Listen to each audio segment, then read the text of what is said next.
I have worked with dozens of businesses implementing AI, and here's what separates the ones who win from the ones who just waste their money. The successful ones follow a process, a three-step timeline, which is to audit, implement, and scale. Most businesses, they skip straight to buying the tools. They come across some random tool across the internet, some random solution they come across LinkedIn, and they think that would solve their problem.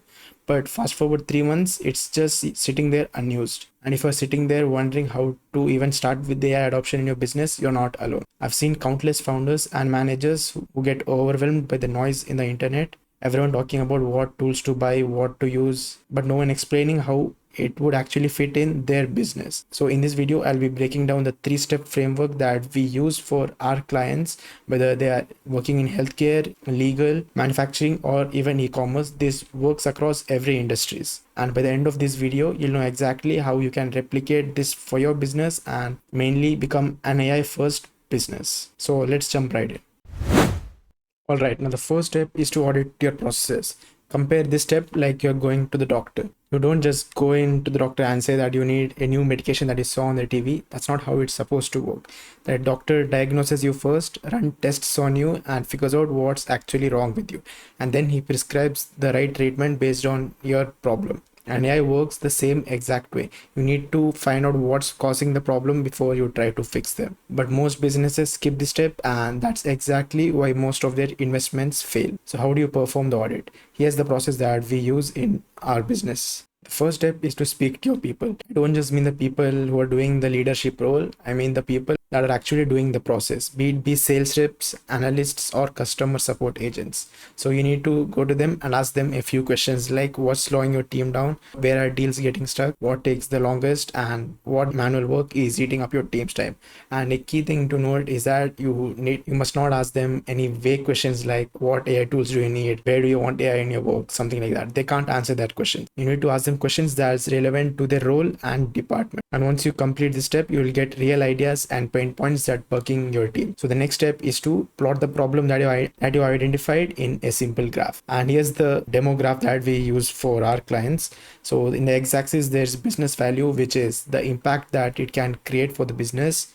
And on the y-axis, it includes implementation effort, which is the time required to implement it or cost that's required. So you need to look into the graph and you'll have a clear idea on which problem that you need to automate first. And that's exactly how you perform your audit. Now, once you know what problem that you need to solve, you have two paths forward. Either you implement tools or you train your people on AI to make them do the work faster. So the first path is to implement tool. So the question you need to ask for this is, can a human realistically do these tasks well? If the answer is no, if it's physically impossible or wildly inefficient, you need a tool. So let me give you some real life examples. So taking the concept of speed to lead in sales, if a lead comes in at 2 p.m. and you are in a meeting, it's literally impossible to get back to them within 60 seconds. That's where AI can be very beneficial. An automation tool can respond to them, qualify them, and also book a call in your calendar. So this case can be very beneficial when you're going down the tools route. And the next scenario is for knowledge retrieval. Let's say you are a law firm and your lawyer takes a lot of time digging through client documents to find a precedent, or you're working in customer support and it takes you a lot of time digging through documentation to find out the answer to a question. In this case, a custom knowledge chatbot would be very beneficial for you. You're looking at a custom chatbot that's fed on your documents, be it your client data or product information. So you'll get instant answers from this. These are some cases where tools have an edge over people doing them manually. Again, you have two options. Either you can opt for a custom tool route, or you can go for a ready-made tool that's out there in the market. So now if you're looking for something that needs a lot of flexibility, or you need integrations in various softwares that you're using, you need to go down the custom route. If not, a ready-made tool works just fine. But finding which one you need to use for your specific scenario is a key differentiator between what works and what doesn't work. Now the next step is to enhance your people for enhancing their output. The idea here is to supercharge your employees by providing them the resources that required to double their output. There are certain cases where buying tools to do the work wouldn't be a good idea. then this route would be very beneficial for you, and that's something that you need to opt for. So let me give you some examples based on this. So if you have developers and technical people in your team, AI isn't going to write perfect code for them, but tools like Cursor and GitHub Copilot, they can 10x their output. Your developers still need to think, they still need to code. They're just faster now. Another scenario is if you're a lawyer. AI can't argue your case in code, but it can draft an initial brief in 10 minutes instead of 2 hours if it would take you to do it. If you are a consultant, AI can't create strategy for you, but it can analyze data, pull insights from the internet, and give you a head start. So your expertise is still the differentiator. AI just makes you more efficient. When it comes to client facing roles, your salespeople and account managers are irreplaceable. AI can't build relations for them or close complex deals, but it can prepare them for meetings, draft proposals, or handle follow-ups. They still do the human work, AI just handles the admin.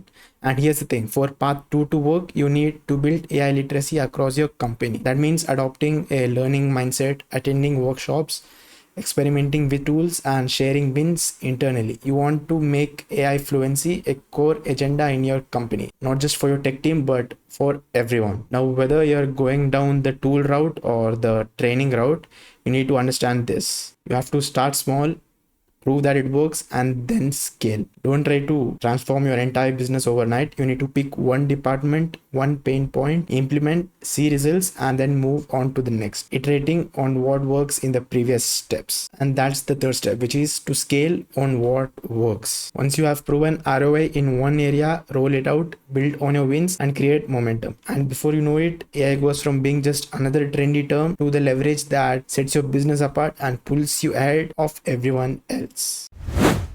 So here's what I want you to remember. Businesses winning with AI right now aren't the ones chasing the most fanciest tools. They are the ones who follow a structured path. Just like any other business transformation, you need a clear, structured process if you want AI to make it work for your business. So you need to follow a 3-step framework, which is to audit, and then implement the solution based on the problem, and then train your team on it. And finally, you have to scale on what works. That's it. That's how you become an AI first company, not by chasing some random tool that you see across the internet, or not by copying your competitors on what works for them, because what works for them might not be the thing that might be working for you.